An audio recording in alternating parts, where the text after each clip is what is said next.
good to be coming home. Looking forward to the game. A few days to get ready here with Florida State, and obviously coming off a tough Saturday night at Miami. And like I said, after the game, that was a really good football team we played, and they deserve a lot of credit for how they played. And disappointing to us that we didn't play better, but that's where we're at. We got to find a way to play better on the road. And good thing is we got 2 home games coming up, and opportunity to play against a team that's had a similar season. And it started really fast, and I've had 4 one-possession games that they've lost in. Been real close. Talented roster, and quarterback. Obviously, he's a guy that's been in the ACC. You've seen him a lot on film. Haven't played against him, but dynamic player, strong arm. Looks like a running back when he runs the football. Big 6'6" receiver to throw the football to. Big offensive line, big defensive line. I think their nickel, number 3, Edwin Joseph's a really good football player. Awesome player on special teams as well. Defensive tackles are massive, 6'4", 300, 6'5", 330. And so it's going to be a great challenge, and look forward to the opportunity to compete with these guys. And had them in the team room this morning, talked about the game that we just finished, and tonight we'll move on with the guys and get ready. It's 4 days away from another kick here, and obviously a night game at Carter-Finley that we're excited about. Any questions?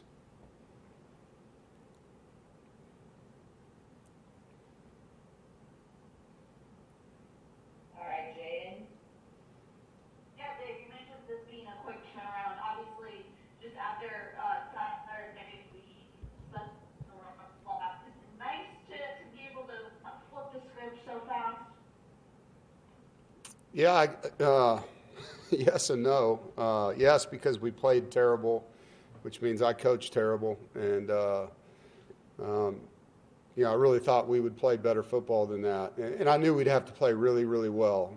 You're coming off a game where you beat the number 8 team in the country, which, the next team you're going to play is going to definitely take note of that. They're going to give you their best. It's senior night at Miami.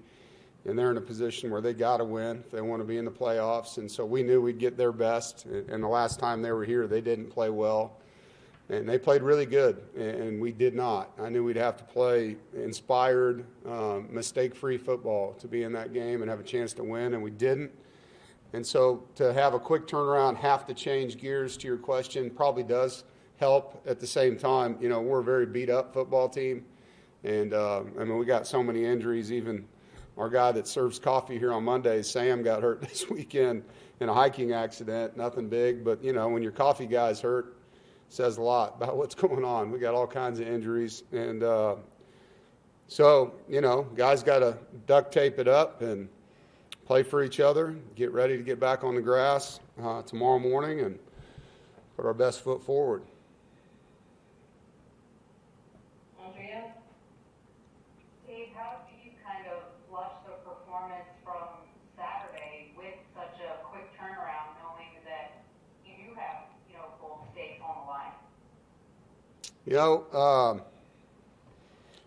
You got to be in the moment. And I think for me, the past is something that you learn from, and you have to use it as a tool for learning. In this case, it's pretty quick. We didn't spend as much time with the players on that game, just the critical things that we know are going to carry forward. It was more about just, hey, we got to get back to what we have left. And, this morning we had 12 days of the regular season left with 2 games, both at home, both at night, one against Florida State, one against crosstown rivals. So there's a lot on the table in a short period of time, and dwelling on what just happened doesn't help us get to what's next. And so, as the leader of these men, you got to steer them. And, we get to choose our attitude and our effort, and it's going to be chosen wisely. We got to do it the right way, and it's my responsibility and privilege to help these guys do that. And, adversity is definitely something that we're accustomed to.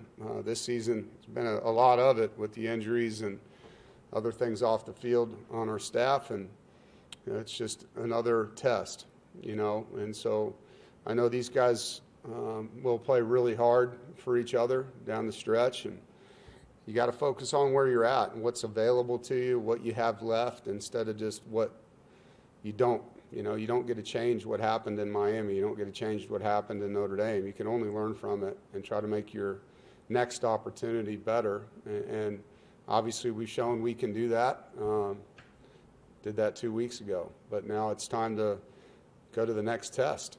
And so, football is a real laboratory of life. I mean, you have so many guys from so many places with so many things going on. And it's not just the players, it's the staff and the coaches. And you have to manage it all and try to get them to block anything that can distract them, including failure, fear of failure, attaboys from a big win, criticism from a loss. It's about the game plan. It's about, the brotherhood. It's about getting better. It's about executing plays, making plays that are there to make, and having fun, And I think that's what gets lost in all this. All the things going on. I mean, I read the dumbest article in the world today that they thought Lane Kiffin should be fired because he won't sign his contract extension. Like, the guy's doing a phenomenal job, and they're talking about that, It's crazy right now. And no matter whether you're winning or losing, somebody wants to write something about you that's not what it's about, It's about competing at the highest level and mentoring young men and doing things the right way and trying to help the place you're at. And I'm fortunate to get to do that again, really fortunate. Get to play Florida State, a storied football program, in our stadium at 8 o'clock on Friday night, Carter-Finley, a bunch of kids I love coaching. And so that's what we focus on.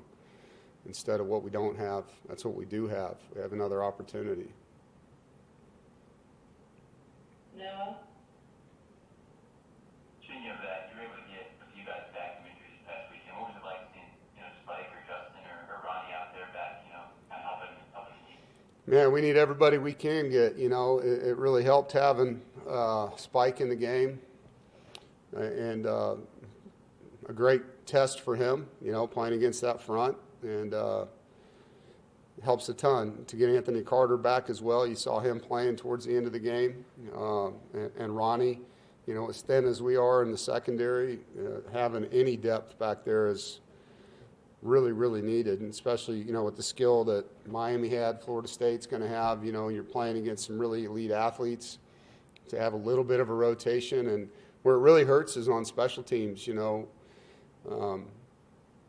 don't know how college football is going to survive with a roster of 105 players, which is what they're making us go to eventually. I can't imagine being at 105 right now with the number of guys that we have out. We'd be trying to practice with like 70 guys, The attrition and how it trickles down to the roster and how it impacts not just offense, defense, but the rep count, and how many plays you can actually give them to get ready when you're only one deep in some cases. You got one guy backing up two spots, which we've had the last 2 weeks on both sides of the football. And so any player that comes back into the lineup, man, it's game-changing, And for a coach, it, might get you another 30 minutes sleep. JC? Florida State really shuffled in its personnel. Many running backs, many receivers. What is that like to prepare for when it almost changes on a play-to-play basis? Yeah. And is number 19, Danzy, the one guy that the players do need to always know where he is just because of his pure speed? Well, I think there's more than him, and obviously he's really talented, and he gets the ball in a lot of ways. And he was a running back at one time, so he's not just a receiver. He can carry the football, and they have a reverse or two that you have to be ready for every game. Number 12 comes in, and he's an elite speed guy as well. They list him as a running back, but he's in space more than he's in the backfield. And so, all Florida State teams you play have great speed, and this one's no different. I think having those two guys along with 6'6" receiver, you got to know where a lot of them are. And I think as a play caller, as a defensive coach, who comes in the game matters. And, whether it's one tight end, two tight ends, one back, hey, 12's in the game. And then where do they align in formations? Every team you play, there's sometimes some nuggets you get out of that. Gus has been calling plays a long time, and he's a really good football coach. He's got a deep playbook and, stuff that we're preparing for. We know there's going to be other stuff that he's got in that book that plays off of plays. And so we got to be able to use our rules and adjust the formations and be where we're supposed to be. And then you got to make plays. You got to tackle their speed and space.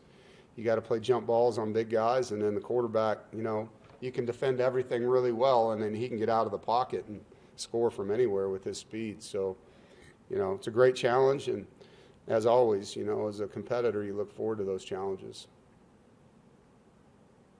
Noah? Yeah, Coach, in Miami, you talked about not being able to block their defensive line. The biggest struggle for the offensive line. Was there anything else you noticed, or if not, what was the biggest thing you were able to take away? How you just teaching tool for the offensive line to use this week? Yeah, I think that is, since I've been in the ACC, there's maybe one other D-line, the one that Clemson had with Dexter Lawrence and those guys the year they were national champs. That D-line was dominating.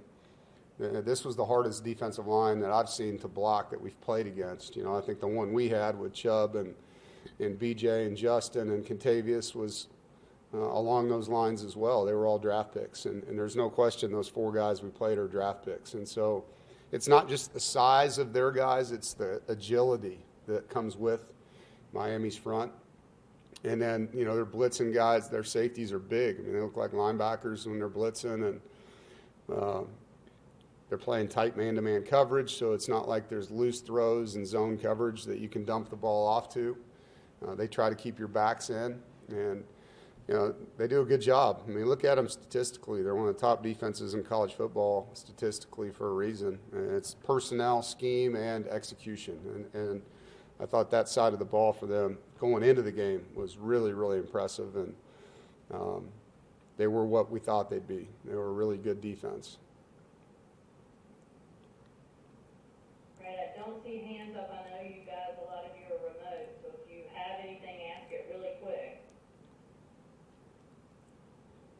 All right, Andrea, one more? I'll ask one more.